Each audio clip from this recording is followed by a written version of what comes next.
안녕하세요. 지금 제주는 권미란입니다. 여름 휴가 시즌을 맞아서 제주관광공사에서 제주 로캉스 여행 상품을 운영합니다. 로캉스는 지역 로컬과 여행 바캉스의 합성어로 제주 마을로 떠나는 힐링 여행 프로그램인데요. 지역 주민들과 함께 다양한 활동과 체험을 하면서 농촌 마을만의 특별한 매력을 느낄 수 있다고 하네요. 올 여름 제주 마을에서 멋진 추억 만들어 보시기 바랍니다. 지금 제주는 시작합니다. 먼저 오늘 제주 어떤 소식이 있는지 만나보시죠.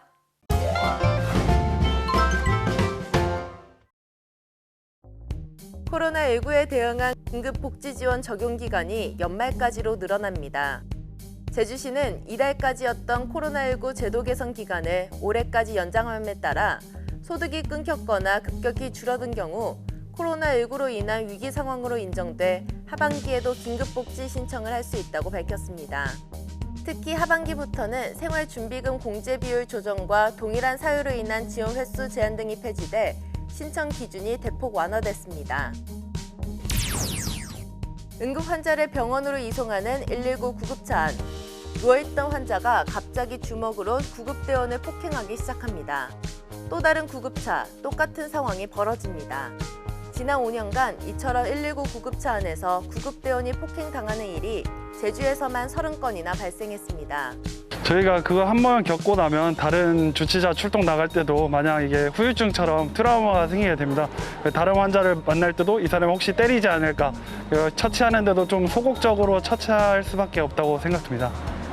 이런 사건이 잦았던 건 가해자가 술에 취했다거나 우발적 폭행이라는 이유로 가벼운 벌금형 수준에 그쳐왔기 때문입니다.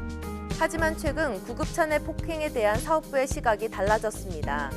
제주지방법원은 지난 3월 구급대원을 폭행한 혐의로 기소된 46살 정모 씨에 대해 징역 6개월에 집행유예 2년의 징역형을 선고했습니다.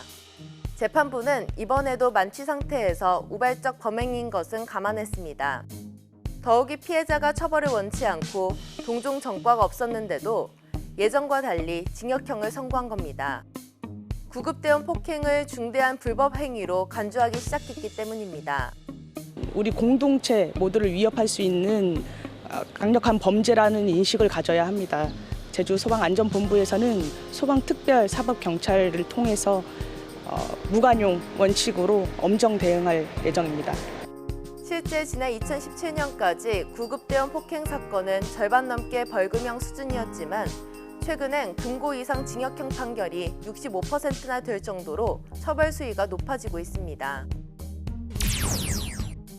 코로나19로 어려움을 겪는 업체에 지원하는 고용유지지원금을 부정수급하는 사례가 있어 집중 점검이 시작됩니다. 제주자치도는 다음 달 28일까지 증빙서류 허위 작성 등 고용유지지원금 부정수급 자진신고를 받고 9월부터는 집중 점검에 들어간다고 밝혔습니다. 자진신고 사업장에 대해선 부정수급액만 환수하고 최대 5배까지 부과되는 제재 부과금은 면제하기로 했습니다. 제주에선 1,200여 개 업체가 고용유지지원금을 신청해 311억 원이 지원됐고 이는 평년 대비 540배, 메르스 사태와 비교해선 40배 이상이 늘어난 겁니다. 최근 인천시 수돗물에서 유충이 발견돼 논란이 된 가운데 도내 정수장에서는 깔따구 유충이 발견되지 않은 것으로 나타났습니다. 제주상하수도본부가 지난 16일부터 도내 17개 정수장을 대상으로 3차례 조사를 벌인 결과 깔따구 유충이 확인되지 않았다고 밝혔습니다. 또 관련 민원 발생에 대비해 현장 대응 조사반을 편성해 24시간 운영하고 마을 상수도와 소독시설, 아파트 물테크에 대한 위생점검을 강화하고 있습니다. 하수 발생량 증가로 처리에 어려움을 겪었던 보모 하수처리장 증설이 마무리됐습니다. 제주 상하수도본부는 서귀포시 8개 동지역의 하수를 처리하는 보모 하수처리장의 하루 처리 용량을 2만 톤에서 1만 톤 증설하는 공사를 마무리하고 다음 달부터 본격 운영에 들어간다고 밝혔습니다. 이번 공사가 마무리됨에 따라 80% 이상이었던 하수 처리율은 50%대로 낮아질 전망입니다. 또 분리막을 이용한 하수 처리 방식이 제주에선 처음 도입돼 방류수 수질이 개선될 것으로 기대하고 있습니다. 이 증설공사는 지난 2017년 6월 착공해 사업비 300억 원 이상 투입됐습니다. 지금까지 오늘 제주 알아봤습니다.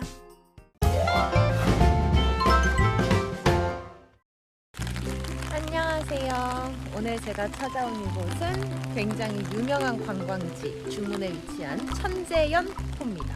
관람료가 있는데 어른 2,500원, 어린이 청소년 1,350원. 하지만 제주도민 무료! 천재연 폭포는 제1폭포, 제2폭포, 제3폭포로 구분되어 있으며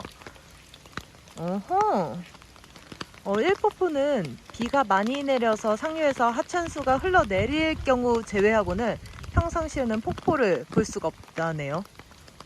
오늘은 폭포를 볼 수 있겠어요. 자, 이제 폭포를 한번 둘러볼까요? 현 위치에서 200m를 가면 제1폭포고 관람 시간은 왕복 30분에서 40분이 소요된다고 합니다. 가보시죠. 많은 비가 내릴 때만 폭포가 된다는 제1폭포. 물줄기 소리가 들리는데요. 여기가 천재연 제1폭포입니다. 오늘 비가 와서 물줄기가 좀 흐르고 있어요.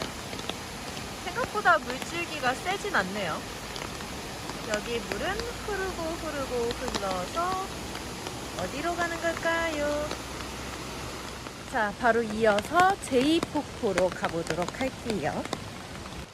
돌계단길도 잘 조성되어 있어서 산책하기도 좋은 것 같아요. 제 예상이 맞았어요. 아까 제1폭포에서 흐른 물이 이렇게 제2폭포가 되는 거죠. 이야, 물줄기 시원하다. 계단이 거의 등산 수준인데요. 아, 힘들어. 여기가 천재연 제3폭포입니다. 높이는 낮은데 물줄기가 굉장히 세네요. 비 오는 날 천재연 폭포를 오신다면 우선 우산보다는 우비가 좋을 것 같고요. 두 손 자유. 그리고 슬리퍼 신지 마세요. 발 힘들어요. 안 미끄러지려고 이게 막 발가락에 힘주게 되거든요. 편안한 신발을 신고 오시는 걸 추천드립니다.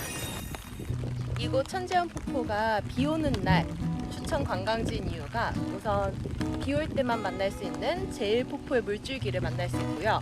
또 비 오는 날의 경치를 제대로 즐길 수 있는 그런 곳인 것 같아요. 여러분들도 와보시면 좋아하실 것 같네요. 그럼 저는 다음에 또 만나요.